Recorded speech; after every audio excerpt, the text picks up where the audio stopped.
로마가 필요했던 복음.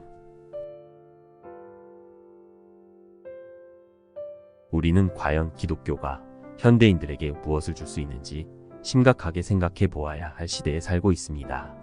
요즘 분양되는 초고층 아파트들을 보면 과연 인간이 이보다 더 편리하게 살 수 있을까 생각될 정도로 모든 시설들을 완벽하게 갖추고 있습니다. 사람들은 병이 들면 호텔을 방불할 정도로 잘 꾸며진 병실에서 최고의 의료시설들의 도움을 받으면서 치료받을 수 있습니다. 무슨 물건이 필요하면 백화점으로 가면 되지 굳이 교회에 와서 기도할 필요가 없습니다. 이 세상은 모든 기술과 자원들을 최고로 효율적으로 활용해 인간들이 사는데 가장 편리한 상태를 만들어 놓았습니다. 이런 상황에서 기독교가 현대인들에게 과연 줄 수 있는 것이 무엇이 있겠습니까? 기독교가 현대인들에게 무엇을 줄 수 있느냐는 것은 다른 말로 표현하면 오늘 이 시대를 살아가고 있는 현대인들에게는 무엇이 가장 부족한가 하는 질문과 같습니다. 오늘 현대인들에게 가장 부족한 것이 과연 무엇일까요? 이것은 2000년 전에 로마의 이 위대한 서신 로마서를 보내면서 사도 바울이 고민했던 문제와 같은 문제입니다. 2000년 전 로마는 이미 인간들이 도달할 수 있는 최고의 문명의 상태를 만들어 놓았습니다. 로마는 전 세계를 정복해 평화의 시대가 오게 했습니다. 로마는 로마시 전체의 수도와 하수도, 시설을 완벽하게 해놓아 가장 위생적인 도시로 만들었습니다. 완벽한 법률 제도를 만들었으며 전 세계로 통하는 위대한 도로를 건설해 놓았습니다. 사도 바울은 과연 로마 사람들에게도 복음이 필요한가를 깊이 생각해 보았습니다. 자기 스스로 아무것도 부족한 것이 없다고 생각하는 로마인들에게 가난한 복음 전도자가 줄 수 있는 것이 무엇이겠습니까?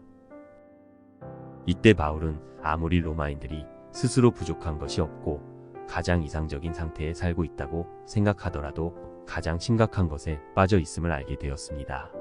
그것은 바로 죄 문제였습니다. 로마의 문명이나 군사력이나 지식으로는 죄를 해결할 수가 없었습니다. 결국 로마인들은 풍족한 가운데 점점 더 깊은 죄에 빠져들었습니다. 그래서 로마서 2장에 보면 이미 이들에게 동성애라든지 타락한 여러 가지 도덕적 문제들이 나타나는 것을 볼 수 있습니다. 오늘 현대인들에게 기독교가 줄 수 있는 것이 무엇일까요? 교회는 백화점같이 필요한 물건을 가지고 있지 않습니다. 직장을 줄 수도 없고 돈을 빌려줄 수도 없습니다. 집이 없는 사람에게 집을 줄 수도 없습니다. 그러나 로마인들이나 현대인들이나 변함없이 병들어 있는 것이 있습니다. 그것은 바로 죄 문제입니다. 현대인들은 최고로 이상적인 상태에서 살아가고 있지만 마음속에는 진정한 만족이 없습니다. 오히려 옛날보다 더 많이 사람들이 미워하며 자기 자신에 대해서도 더 불만스러워하고 있습니다. 그 이유는 현대인들이 겉모습만 화려하게 변했지 속사람은 여전히 병들어 있고 무거운 죄의 짐으로 신음하기 때문입니다. 우리가 현대인들에게 줄 수 있는 것은 분명합니다. 우리는 그들의 영혼의 병을 치료할 수 있는 능력을 가졌습니다. 영혼의 병이 치료되어야 정신의 병이 치료될 것이며 도덕적 타락도 치유될 수 있을 것입니다. 그리고 복음은 현대인들로 하여금 지금 사람들이 사는 것과는 완전히 다른 삶을 살게 할 것입니다. 그것은 우리 속사람의 하나님의 능력이 임하여 도덕적으로나 삶의 의미에서 믿지 않는 사람과 근본적으로 다른 힘으로 사는 것을 의미합니다. 우리에게는 사람을 바꿀 하나님의 능력이 있습니다. 이것은 어느 시장이나 대학이나 병원에서도 찾아볼 수 없는 놀라운 능력입니다. 인간들이 스스로의 노력으로 아무리 살기 좋은 세상을 만들고 이상적인 문명을 만들어도 여전히 인간의 근본 문제는 치료되지 않은 채로 남아 있습니다.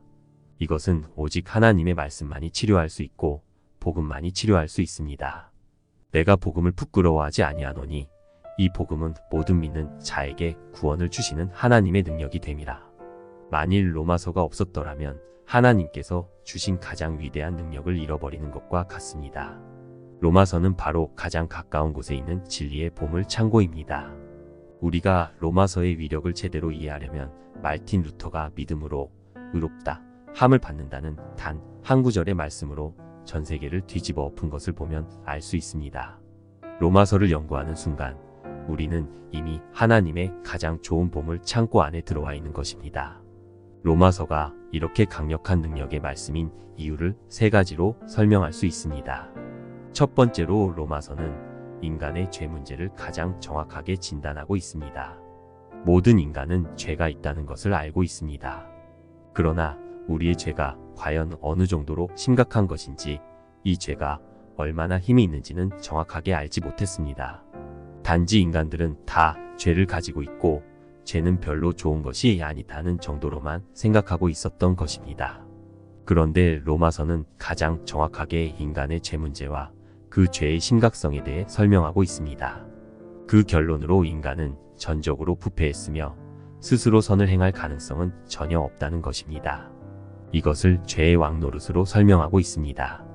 인간의 힘으로는 절대로 죄를 해결할 수 없습니다. 로마서는 죄는 우리 영혼을 파먹었고 영원한 멸망으로 끌고 가는 무시무시한 세력이라는 것을 증거하고 있습니다. 두 번째로 로마서는 하나님의 은혜의 절대성을 설명하고 있습니다. 인간은 죄를 해결할 가능성이 전혀 없는데 이것을 하나님께서 해결하셨다는 것입니다.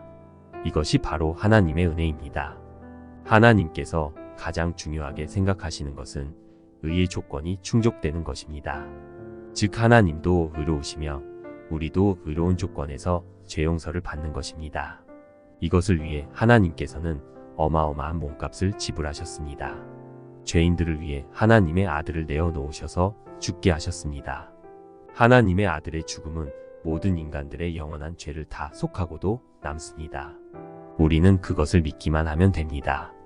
믿기만 하면 죄의 모든 세력을 다 이기고도 남는 은혜가 우리에게 임하게 됩니다.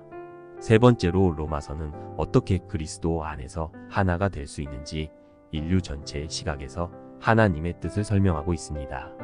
원래 유대인들은 좋은 감람나무였습니다. 그리고 우리 이방인들은 돌 감람나무였습니다. 그런데 우리가 원래 돌 감람나무에서 끊어져 참 감람나무의 접붙임을 받았는데 결국 더 좋은 열매를 맺게 되는 것입니다. 인류는 그리스도 안에서 하나가 될 수 있습니다. 그리고 이것이 하나님께서 전인류 역사를 통해 이루고자 하시는 뜻입니다. 아직도 여전히 그리스도에게 접붙임을 받지 않은 돌 감람나무들도 많이 있습니다. 그들은 어쩔 수 없이 이 세상을 자기 마음대로 살다가 결국 멸망을 당하고 우리는 하나님의 놀라운 구원을 체험하면서 하나님께 영광을 돌리게 되는 것입니다. 사도 바울은 자신을 복음의 메인자로 설명합니다. 그래서 그는 복음을 전하는 것 외에는 아무것도 할 수가 없었고 복음을 전하지 않으면 자신에게 화가 임할 것이라고 생각했습니다. 우리는 자신을 어디에 잡아매느냐 하는 것이 대단히 중요합니다. 사도 바울은 다른 여러 가지를 하려고 하지 않았습니다. 오직 예수님의 복음에 자신을 잡아매었습니다. 복음은 인간을 죄의 세력에서 해방시키는 위대한 능력입니다. 우리의 삶의 가장 위대한 것은 죄의 사슬이 끊어지고 능력이 임해 하나님의 종으로 사용되는 것입니다. 하나님의 의지가 나의 의지가 되고 하나님이 하고 싶은 일을 내가 해드리며 하나님을 찬송하며 기뻐하며 다른 사람들을 축복하며 사는 것입니다. 우리 안에는 죄의 욕망이 있고 악한 본성이 있는데도 불구하고 믿음으로 하나님의 뜻에 순종하기 때문에 우리의 순종이 더 아름다울 수 있습니다. 우리가 얼마를 살지 모르지만 하나님의 종으로 또 하나님의 복음의 메인자로 구원의 복음이 죄와 욕심에 깊이 병든 사람을 살릴 수 있도록 헌신해야 하겠습니다. 우리의 길은 이 땅에 붙어 욕심으로 사는 것이 아닙니다. 독수리처럼 모든 더러운 욕심을 다 버리고 훨훨 날아가는 것입니다. 추락할 것을 두려워하지 마시기 바랍니다. 예수님 때문에 망하는 것을 아까워하지 마시기 바랍니다. 우리에게는 너무나도 소중한 영혼이 치료받았고 치료받은 양심이 있습니다. 이 두 가지만 있으면 이 세상에서 갑부 중에 갑부입니다. 아무것도 두려워하지 마시기 바랍니다. 오직 하나님의 은혜에 붙들려 죄짓지 말고 불평하지 말고 감사하면서 살 수 있기를 바랍니다.